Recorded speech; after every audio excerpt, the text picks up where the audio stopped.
Big game from our perspective of the weekend, and that is Donegal v Galway, Galway v Donegal, and we've got quite a crew together to look forward to this game, not least our sports editor here, Oisin Kelly. Oisin, how are you getting on?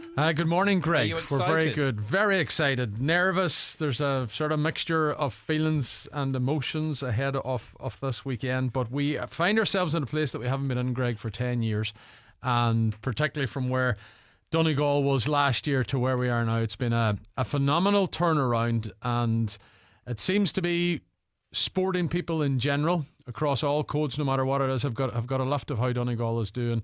We were in Neve Connell last night. We had a brilliant show over there, a fantastic atmosphere. Even yesterday afternoon on the main street in Balbuffet up at the Credit Union, B&S Credit Union, everybody came through the door. All they wanted to talk about was Donegal and football. And even my own two twins this morning at 4 years of age, going out the door to summer camp, Greg, kitted out in their Donegal kits, going to the last day of the week at summer camp, and the hills of Donegal cranked up on Alexa as they were going out the doors. So there's a very, very feel good factor around things at the minute. Martin McHugh is with us as well. Martin, how are you getting on? Good, Greg, not a problem. Good Martin, morning. Would you just push that over that to the other side of Martin and just in front of his face?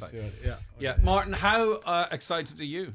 Do you allow yourself to get excited? Because you're pretty passionate. We know that. Yeah, pretty passionate, right? But having a young lad playing and everything else makes it different, Greg. No, does that make it more difficult? Yeah, it makes you very nervous, especially when he's such a key player. Yeah, very, very nervous with the whole thing. It was easier when you were playing yourself, because you could have some control of it. When you're out in the field, you might try to control something, but when you're definitely at it and have somebody playing, it's nervous enough even when Donegal's playing to be at any match, but especially when you have somebody belonging to you or somebody even from the club playing, it's nerve-wracking. So yeah, you don't really enjoy it, anything else, but looking forward to it. We don't get to many semi-finals, so it's great. I think it's something like 9 semi-finals we've been in, but we lost 6 of them and won 3. I think that's the record we have so far going into this. Why do you always have to drag that in?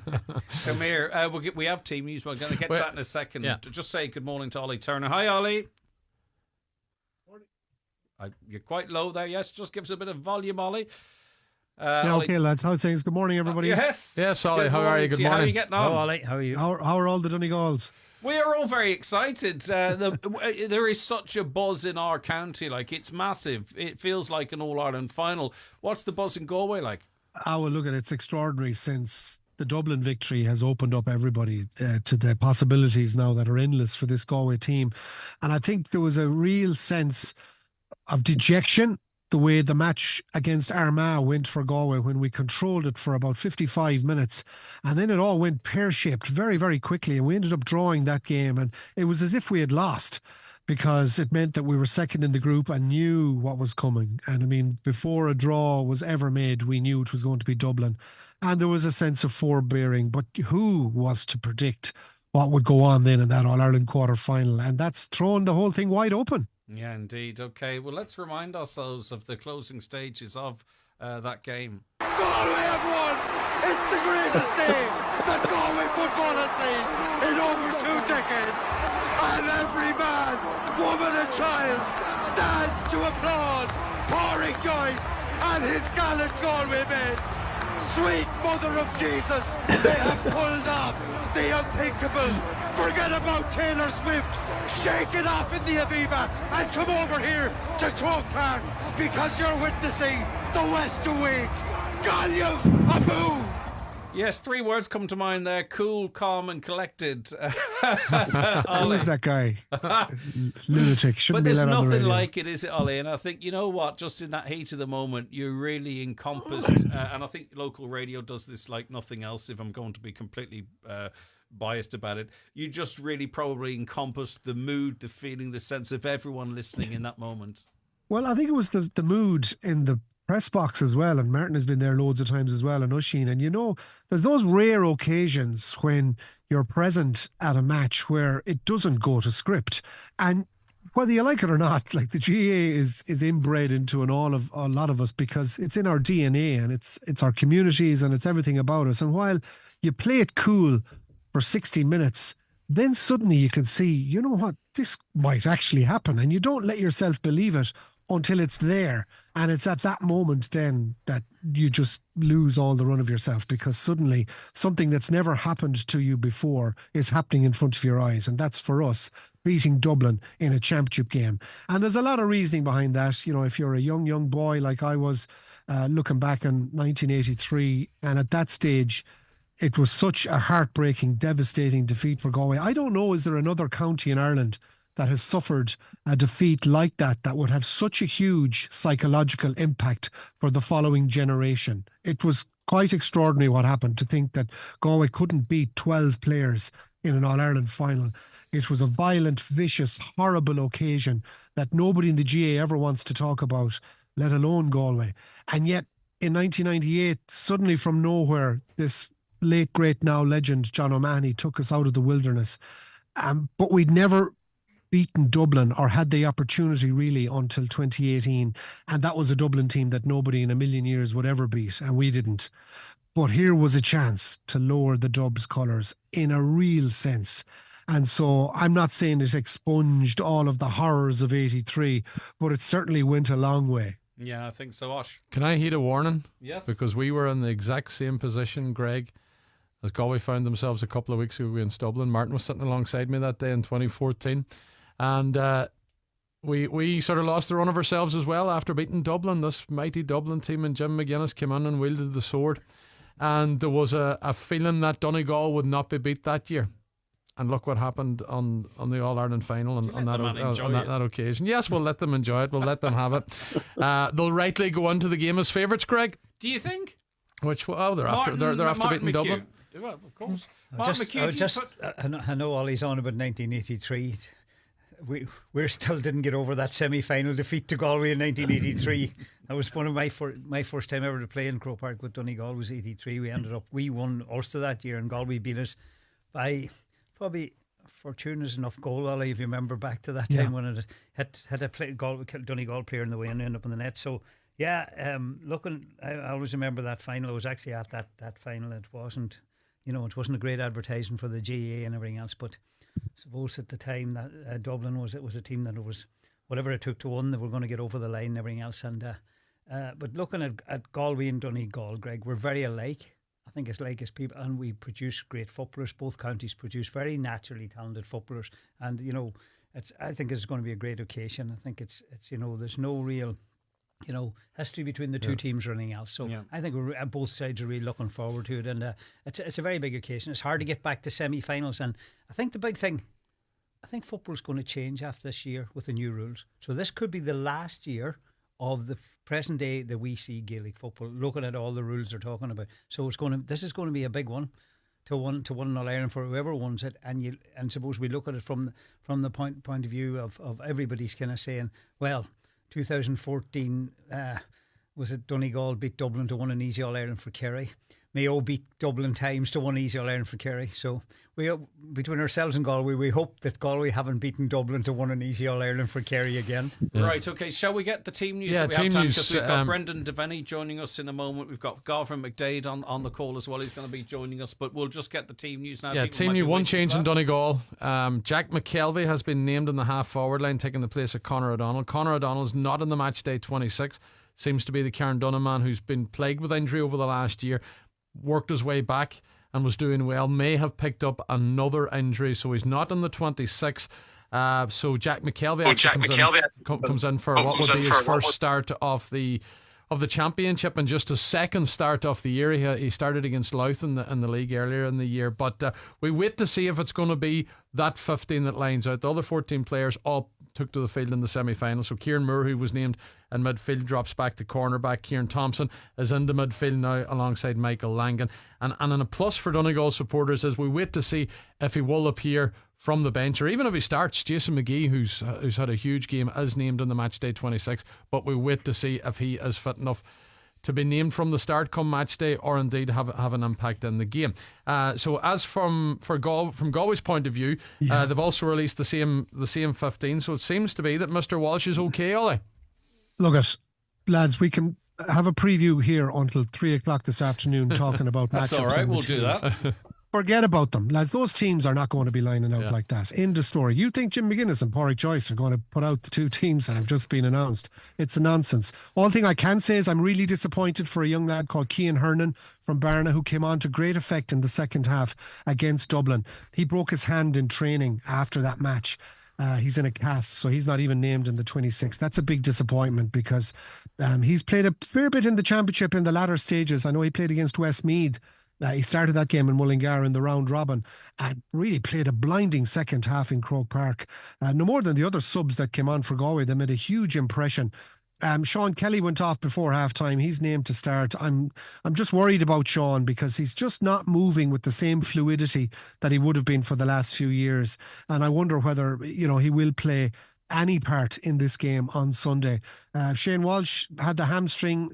I was a bit disappointed. Shane Walsh was left on for about 5 minutes. If you watch the end of that Dublin game too long, he had pulled up and he really should have been taken off. That was on about 63 minutes, but he was left on for another few minutes until eventually he hobbled off, and I just hope that didn't do damage. But he had his hamstring well iced straight away, and it's been a problem for Shane for the last number of months, so it's not new, and we hope that he'll be back to full fitness, because look, at Croke Park is his playground, there's no doubt about it. Damien Comer came through the last day, so he should be okay. So the one I'd be worried about is Sean Kelly, whether or not he'll play a part, but I think there'll definitely be one or two changes. Cheers for that. I'll tell you what we'll do. We're going to take a break, if that's all right, Ollie, and that's Ollie Turner, by the way, the commentator on Galway Bay FM, because we've other guests to introduce. Donegal V Galway. That's McFarlane against Patton. Here goes McFarlane. See him! Donegal are the champions. Yes. John Patton has saved it, and he's the hero of the day in Clonus, and 11 Ulster title. One of my best days in Clonus, have to say. That was someone. Tell you, this has been some Ulster Championship, and the start of the year we weren't given much of a chance. But what a one for Donegal. This will do the world for us. Okay, well, we can do it too. That was very excited. Brendan Devenney was in there, wasn't he? And of course, Martin McHugh. It's a great commentary to listen back to, especially the more exciting times. Oisin. Yeah, thanks, Greg. Excuse me. Listen, that was a great day for us in Clonus, and again there was so much emotion and passion and excitement. Like you heard it in Martin's voice, because nobody was giving Donegal a hope this time last year, and to turn it all around and to win an Ulster title in the manner that we did and beat the teams that we did, that made it even more special. And you heard Brendan roaring, and you can hear Mark McHugh actually roaring in the background because he tumbled half the press area, so he did, just to get over to hug his father when the penalty was saved. But that was a great day that will live long with us, but we're hoping that there's more to come, and we're hoping that Sunday's going to go the way of Donegal. And there is a Donegal influence in the Galway county, so there is, across different fronts, but particularly in the football. And we're going to say a very good morning now to Garvan McDaid. Garvan, welcome along to the programme. Good morning, how are you? I'm not too bad, Garvan. Delighted that you can join us. We'll maybe give the people a bit of a background that don't know you. Garvan McDaid, living in Galway, is the father of Galway player Killian McDaid, but Garvan is originally a Donegal man. His father, Eamon McDaid, was the football special man down in Ramelton. So he was. So we do have an influence in the Galway camp. What's it like in your house this week, Garvan? Because I know it's a bit nervous in the McHugh house. Martin's alongside Absolutely. us here. What's it like in yours? I'm glad to hear that Martin is nervous, because Martin's been around this for a long time, longer than we have, So I take great solace from hearing that Martin and his gang at home are nervous, because this house is a nervous house. It's quiet. There's not a lot said really. Killian actually lives at home, but he just goes about his business in a very quiet way. There's not much talk. And I suppose, like probably most households, we'd love if in the next half an hour we'd wake up and the game was being thrown in, and it would start, So. Is that what it's like for you, Martin? Yeah, I'm just thinking there, I was just watching him the last day, Kelly McDaid, and I was saying, wouldn't it be great if we had a Donegal jersey on that man? Well, he was actually born in Dublin, Martin. Well, listen, we'll Don't take go him. there. We'll, Don't we'll, go there. Is there any chance you'd move all back to Donegal? We'd be really doing with them. Great. Sign nothing, Garvan. We'd love it. Yeah. There's a big. Dad was one of the McDaid sons from the bottling stores in Ramelton. So yeah, we've great association in the county. We've loads of cousins and uncles and aunts and first cousins all living around, you know, from Rathmullen to Kerrykeele to Letterkenny to Ramelton, you know. So John Dover was on to me numerous times during the week. Garvin, obviously a relation of the McDade clan as well, and he was giving me some tips about how Ramelton is playing such an important role in what is going on, and obviously the McDade connection. But likes of Kieran Moore playing for Donegal, Ramelton born.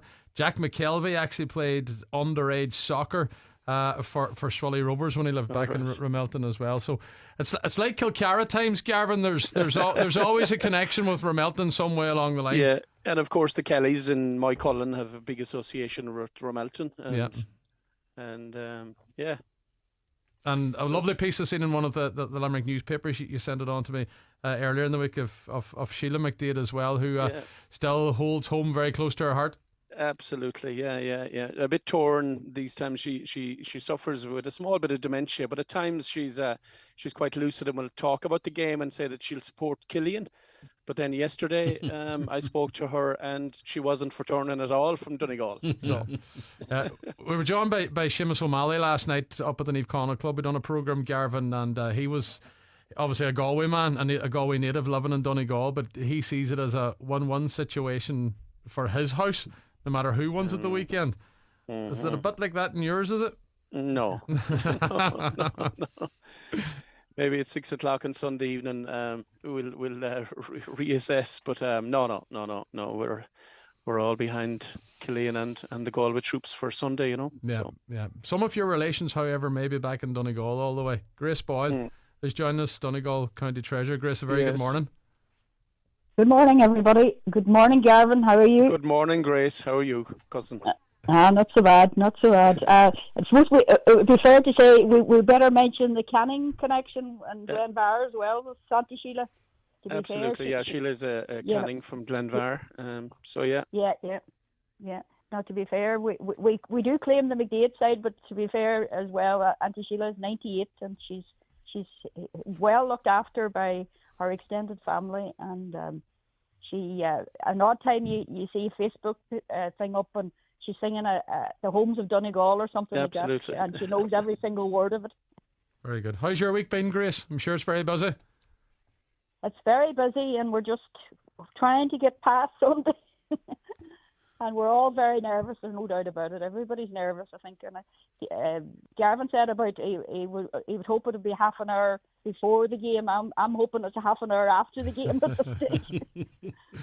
We can all start breathing again. Yeah, but from a Donegal GA point of view, Grace, obviously you have a very important role there as treasurer, and there's a lot going on at the minute. Yeah, there is. There's no doubt about it. Like, no matter what budget you did, you didn't budget for Donegal being at this stage in the championship. And no, it's all, everybody's doing their part, but we have to back the senior team 100%, and whatever's needed has to be given. And no different from any team that is representing Donegal. We try our best to give them 100% support. Garvin, just from in terms with Killian, and you say he's living in the house, and you know he's your son, obviously, but he's also this superstar, and it's a real big role to play at the weekend. Is it what's your role relationship in the build up to the game in the home? Is it just maintain home life and a break from the football? Is it to sort of G him up, or it's a tough role for a dad, that. Or anyone in the family. It would be the complete opposite. Killian just wants to be left alone. Yeah. He probably is in his zone already. And they trained Tuesday and they trained last night. He came home last night. Sat down 15 minutes, cup of coffee, gone to bed. He's thinking about it. I see him looking on his computer, looking at games and looking at scenarios, and just he's in his zone, and that's it. He would some mornings he would leave to go to a match even against Mayo. He wasn't named on the 26, and we didn't know that he was actually on the 26 until I was walking to the game and I got a text message say he's on the 26. But he left a few hours before that. Didn't say a word to us that he was on the 26, and that's the way he is. gets into his quiet zone and just prepares himself quietly, you know. Yeah, Martin, what's it like in your family circle? Yeah, it's the same everywhere, you know. I'm just want to say one thing about Kelly McDade. I think he's one of the greatest footballers I've seen playing Gaelic football. Wow. He's a really, really brilliant footballer, and he's every quality you need in a Gaelic footballer, and that's why I'd love to have seen him, as I said, Gregory, on Donegal. It's no difference, and you know, I mean, the thing is, Ryan's got married now, and he's living in Kellybegs and everything else. Now he's opened a coffee shop in Donegal town, so he's, you know, really busy with everything and everything else with work. He works from Ryan's in Balbuffet, but he's very, very busy with everything. So we don't see a lot of him. Even Mum, he said last night, Patrice said, I haven't seen Ryan in a couple of weeks. So you know, they do their own thing. I mean, the training and the effort and, you know, commitment with gyms and everything else. They're doing everything else, but I just laughed at one last weekend. Actually, last weekend I was down the Haven in the Blue Haven just for a bite to eat, and Brendan McCall's mum and dad was there, and actually Ryan came in. He was on the way in home, and he came into the house, and Brendan McCall's mother said, "Where were you this weekend? Because my man doesn't tell us anything." So you know, they just do what they do. They're completely, you know, that's their family. Their family is at the county team, and that's their family, and you know, that's what they do. And you know, you have to give them a lot of credit. I mean, we have to remember this is an amateur sport, and if you told people the commitment and effort that they're putting in and the training and everything else they do, we all know it. And you know, the sad thing is there has to be a winner and there has to be a loser. But you know, I think, you know, it's I always say it's great. We talk about the, you know, the connection between Donegal and Galway, and remember the 2012 Ireland final, the big connection between Mayo and Donegal as well. There's so many connections out there with footballers and everything else with people. So I just look at it's a great occasion. It's a game of football in the end up, and you know, let's go, and whoever wins it, the other team will support. I think we'll support each other when we go forward. Galway Bay commentator Ollie Turner, of course, is with us still. What did we talk about? What the mood is amongst the public, Ollie, in Galway? Is it nervousness? Is it excitement? Is it confidence? Is it trepidation? Like what are you gauging from the wider public? I think there's a renewed interest. I mean, if the truth be known, there wasn't that many Galway supporters up there for that Dublin match, and that's typical Galway. We're not like Mayo.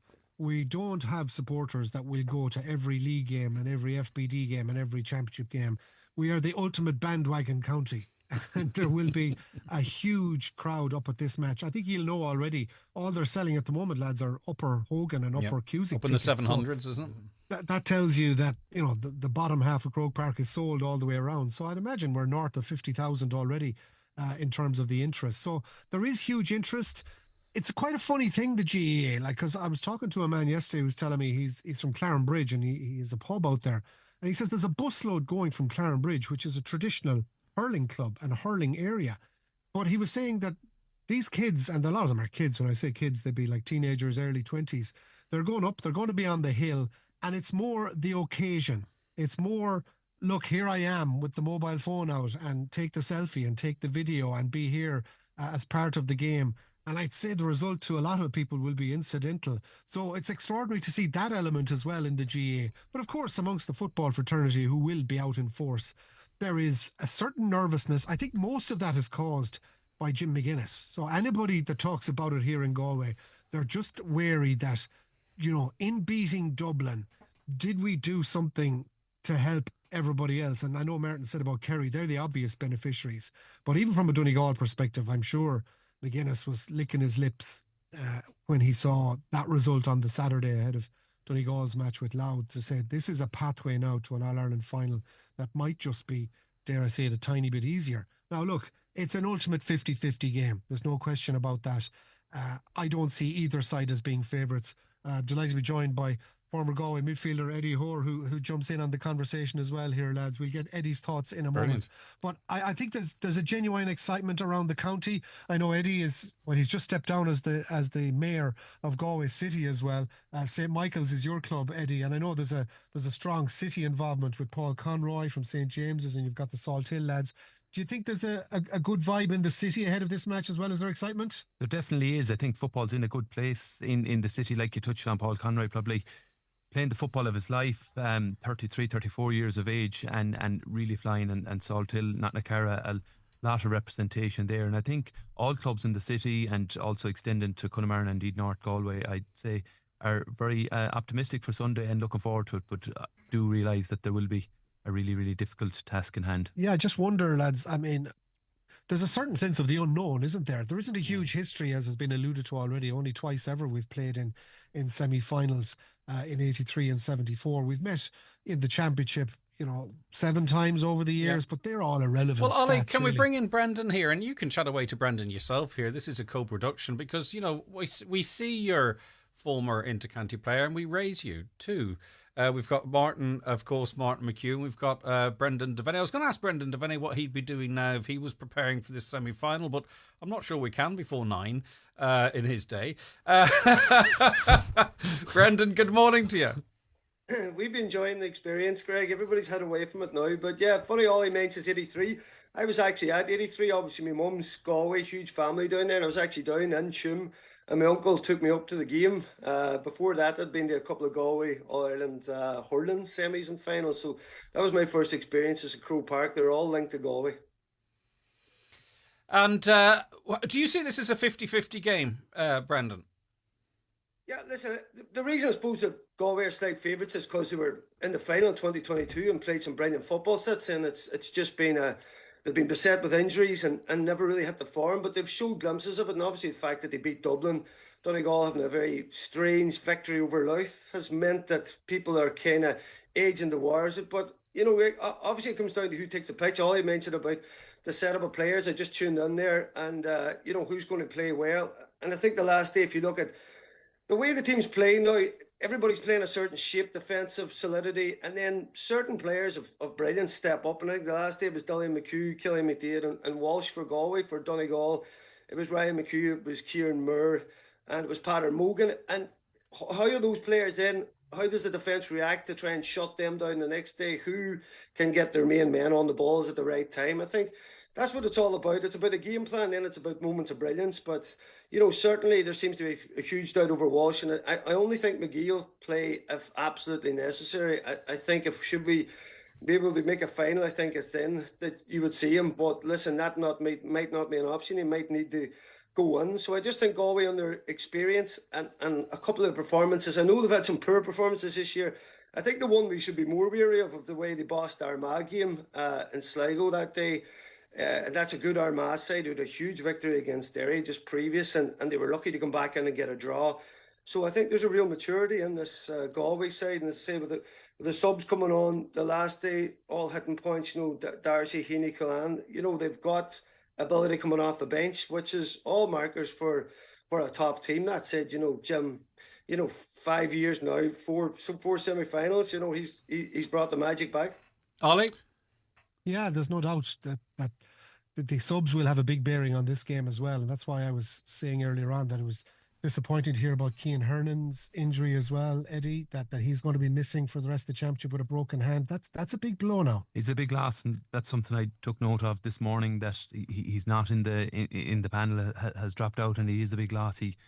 While he was only on for a short period of time against Dublin, he's a really good player and was actually starting to find form, having been in America for the early parts of the year. So it is a loss. There's one thing that's very interesting to talk about is the discussion we had beforehand about Dublin starting with their strongest team. So I don't know what you guys think about, finishing with a team that's stronger than you started, which seemed to be the mantra in the GA there for a couple of years. And Dublin would always have traditionally done that. But they loaded all their big guns in at the start. And suddenly you look at the last 15 minutes, the last day, the Dubs completely ran out of gas. I mean, even Brian Finton being burned by Johnny Maher, the Salt Hill man, for the last 20 minutes. He was out of it. And it was quite extraordinary. It was unusual for Dessie Farrell. It booked the trend of what he used to do, or is normally did. I did think James McCarthy might be an ideal man to pick up Sean Kelly and to match him, as Lahiff hadn't been hitting the heights of previous years, and midfield was an area. But going with McCaffrey and Mannion, it left the bench quite low in depth. So this is the point then. I mean, what we're talking about here, lads, is can we compare the two teams that will play the last 15 minutes? Because I think it's going to be that tight. Would that be a fair place to start a discussion for a couple of moments? Because I think we're looking at, again, Johnny Heaney playing a huge part. He might be needed from the start, depending on the injury scenario with Sean Kelly and maybe with Shane Walsh as well. But then you've got the other guys who came in and made a big impact from Galway, like Tom O'Culhan. Will he get 15 minutes again? There's no doubt he will after he delivered the last day. Yeah, but sorry, Ollie, but flipping that around, you talked about that Dublin ran out of gas. Given the fact that Galway have these injury concerns that we wait to see what level they're at, the likes of Walsh Finnerty. Obviously Sean Kelly in the middle of the field. Going down the stretch, is that a situation that Galway, Martin, possibly could find themselves in to what Dublin did the last day? Well, it's interesting when you look at Galway, and we were saying about injuries and everything else, and they are getting injured players back and everything else, but they all seem to play every day. So I was just thinking, I remember way back when I used to manage, I used to say to players, it's all in your head. Maybe Pádraig Joyce is one of the old stock as well, telling them, get out there and play, you're okay and everything else. So I think that Galway will probably start with most of the team that they have named. Looking at it, it seems like now Kelly probably is a doubt, all right, considering he's gone off most games, and that's using something. But I know that you have lost young Hearn with a broken rust. But Conor O'Donnell is from a Donegal point of view. Conor O'Donnell worked so hard to get back into the Donegal team, and he just came back in the later stages of the group stages, and now it looks like he's not going to play any part on Sunday because he's not named on the 26th. Yeah. That's a big blow to Donegal, but a big blow to the young lad himself, because he's one of the most talented players we've produced in Donegal. So just disappointing. But suppose with it, the split season, everything else, also not coming on top of you all the time, you're going to have that situation that players are going to pick up. Can I make just 1 point from a Donegal supporter's point of view, Greg? I think 4 o'clock is too late. I think on a Sunday. It's unfair. The game's not over to 6, half 6. Donegal people are not back to 12 o'clock if they stop for something to eat at night. I think we've got to start thinking about our supporters and our people when we make decisions of what time we're playing these games at. There's no reason why that game couldn't be at 3 o'clock. And have the other game at 1 o'clock. There's no reason whatsoever. So I think that's disappointing, because you must realise how far it's to travel up. And I just even heard people saying the day, that they couldn't go to the game because the game was too late because they worked the following morning and they get back. So that's just one disappointing thing from a Donegal point. I'm just going to go back to what you were saying, Ollie. I'm going to ask Martin on it, because you were questioning is who's going to have the stronger side come the end of the game. Martin, who do you feel would have the stronger bench here? Ollie can probably tee us up. Ollie, how many on the bench have actually been involved in those All-Ireland underage finals for Galway over the last? From a Galway perspective, I suppose we look through it here. You look at, John Daly is the obvious guy who has had to make way for Sean Mulcairn in recent times as well. So he'd be a strong player to bring in. It was a kind of a big move for Pádraig Joyce to drop John Daly, all-star defender.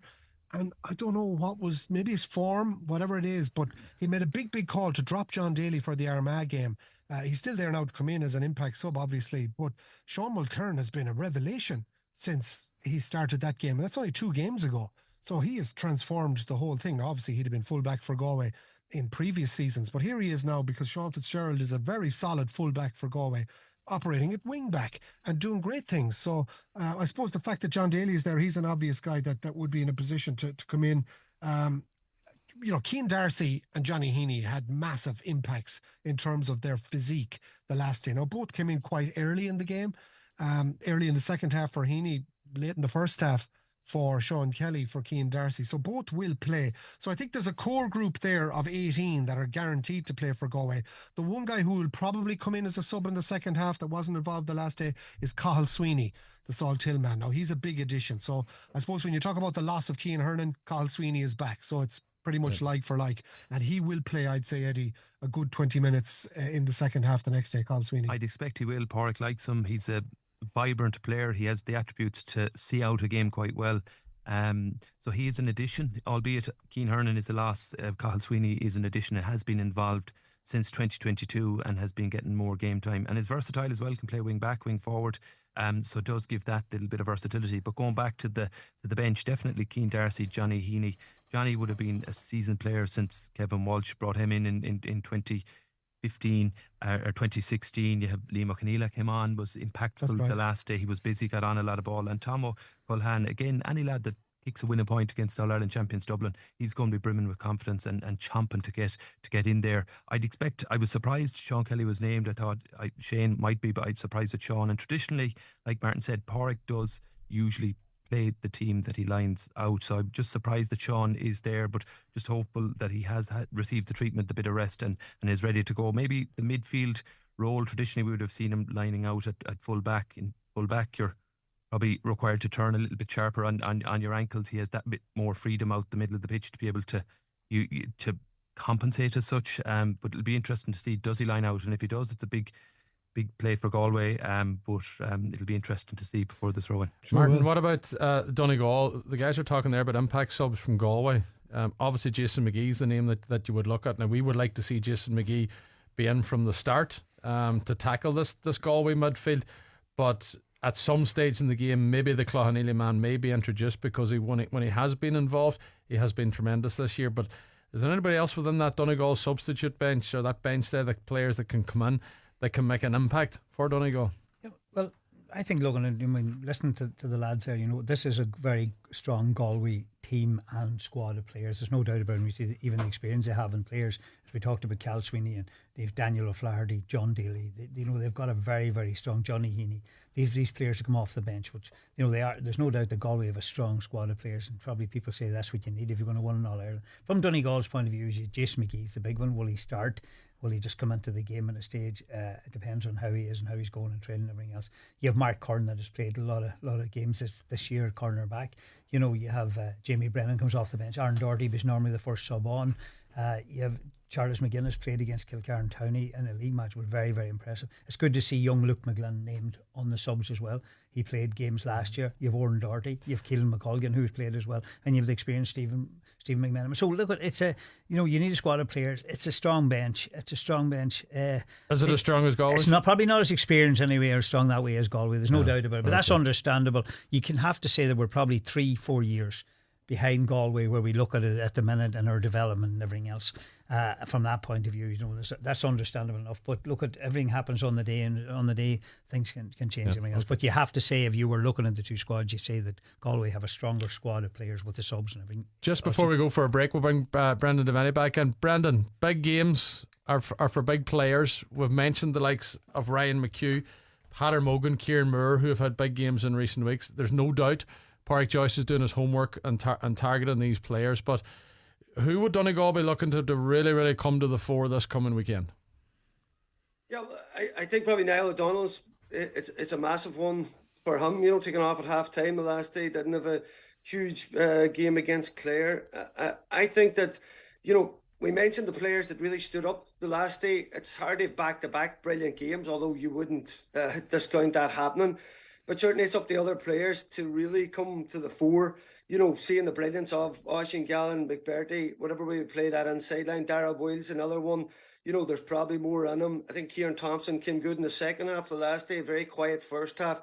So we need everybody firing, because, as I say, we're going to look to shut down the Galway main men, and vice versa. It's going to happen the other way. And you can be sure if the likes of Peadar Mogan and Ryan McHugh drop a shoulder and take off, Galway are going to look to get 2 or 3 around and cut out that danger which Donegal profited from the last day. So listen, I agree with Martin. It's hard to say from the bench. Obviously Doherty coming in, the point of Clonus in particular, he's got that in his locker.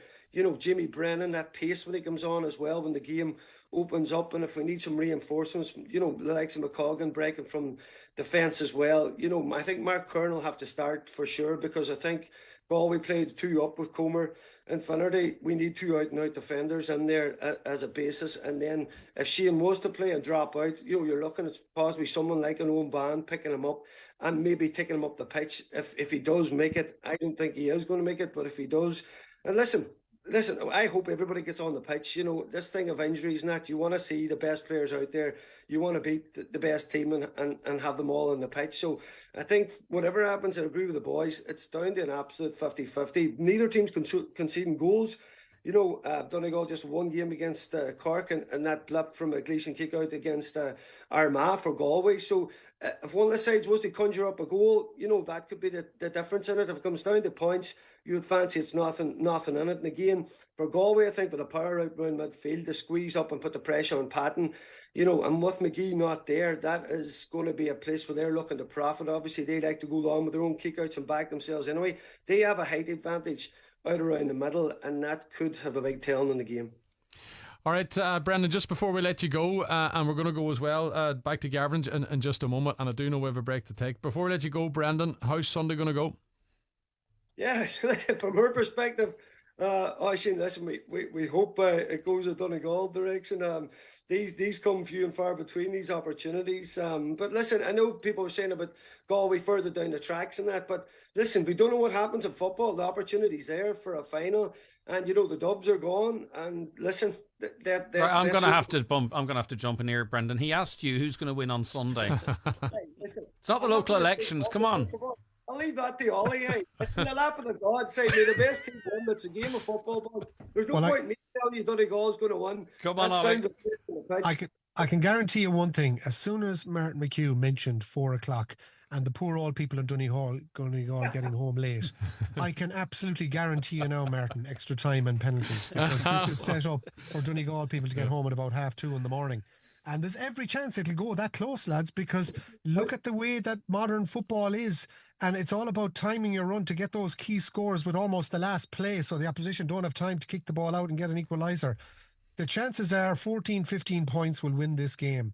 The chances are 14, 15 points will draw this game. And this one could be no more than a 1 point game all the way through. And as long as it's that close, refs are inclined to make the other team get a chance to draw it up, like Dublin did the last day. And if either team does, I'm telling you, this could be a really long evening. Okay, Ollie and Eddie, you might stay with us just okay, and we'll get another word here now from Garvin. We'll let Garvin go as well for joining us. So Garvin, you've been listening to both sides from Galway and Donegal. Has your perspective on this match changed any over the last 40 minutes? No, it hasn't. I suppose we'd be looking at a game similar to the All-Ireland final 2 years ago, with a different result. I think these are two really good footballing teams, with good defences, good structures, and some really good key forwards. We're hoping, for a Galway victory, but looking forward to a really good game of football. All we can say is may the best team win, guarantee. Absolutely. Okay, and listen, we appreciate you joining us today on the programme. No problem. Thanks for the call. Okay. Thanks, Garvin. Yeah, but Greg, listen, we're into the final minutes of this special ahead of the big game, and maybe we'll bring Eddie Hoare on this one. Eddie, just a question about, I suppose, the way Galway and the style of play that they've been working on for the last number of years. They have changed things. Is that very much down to Cian O'Neill, is it? I think so, yeah. Well, they've been forced to change, and they have, and they've reaped the rewards. Starting from Conor Gleeson in goal, traditionally now he's going for the long kick out. They're backing their midfielders, their middle eight to win primary possession. So that in itself is a positive step. They're getting the ball inside where we have the dangerous forwards, and probably that's the full forward line. Everyone in Galway would recognise is probably our strongest full forward line, and to have all those fit, you want the ball getting into them, and I think that's the methodology. And then at the back, I think there's a big emphasis on protecting the D, but not just protecting the D, but having Dylan McHugh, Sean Kearns having the licence to go forward and take scores if given the opportunity. So definitely, I know was touched on earlier in the shows in terms of Galway being further down the track, and I think this team has evolved over the course of the last number of years, and I think is playing better football as a result. Yeah, and just from a Donegal perspective, Eddie, as a Galway man looking in, what do Galway need to be very, very careful about this weekend? I think against Louth, you could see obviously Ryan McHugh's been doing it year in, year out, coming from the back, making late darts, runs, backdoor cuts, and same at Peadar Mogan. So they need to be tagged. I think it's a different proposition for the Galway half forward line tackling, are trying to counter Ryan and Peadar Mogan, whereas I think Dublin were a different type of half-back line, not as abrasive in terms of breaking forward. So we have to be conscious and mindful of that. And inside as well, obviously Oisin Kelly has been really, really prolific and has grown into the championship over the course of the last number of years, and is obviously a mainstay now in the side. So he will take watch, and it'll be interesting to see who picks him up. Again, I'd expect either Johnny McGrath or Jack Lane, who traditionally be our man markers, will pick him up, and maybe Sean Fitzgerald will be with McBrearty, who'll be a more physical player. But again, that's open to see, but that's what I would foresee. But again, to the supply of ball inside, and I always refer to it when I analyse games, is can we win enough primary possession to get the ball in? Because if you're getting good ball into Shane Walsh, Damien Comer and Robert Finnerty, they're going to score, and equally on the other end, if you're getting good ball into Oisin Kelly and Patrick McBrearty and Niall O'Donnell when he's on form, they're going to do damage. So it's really, really important. I think Galway will go for the we'll go along with the kickouts. Patton obviously has it within his locker to maybe mix it up a little bit. And if Galway do press up, he has the ability to go to beat the press. But that'll be interesting. I always cite the middle eight. And in my view, again, not just being a Galway man, I think Galway are strong there. We're physical, and we have the ability to be able to win enough primary possession to get the ball into the inside line. Okay, listen, we would love to talk for the next number of hours about Donegal v Galway, but we're coming into the final seconds of the programme here. So I suppose, guys, over to you in Galway in the Galway Bay FM studios. How's this one going to go in your eyes on Sunday? I think it'll be close. I have a feeling it'll be a long evening, and I'm not messing and thinking that extra time could come into play here, and maybe even more. So it will be a moment at the end of the game that will decide this, like a Tom O'Culhan type of moment, or maybe at the other end for Donegal, a McBrearty or a Gallen moment. So look, at all I would say is I want to reiterate that there is such a wonderful historic friendliness between Galway and Donegal. I went to St. Jarlath's when it was a boarding college, and we always had loads of lads from Donegal. So a shout out to Alan McFadden from Falcarra, one of your favourite sons over there as well, who was in my year in St. Jarlath's. We got to 2 Hogan Cup finals.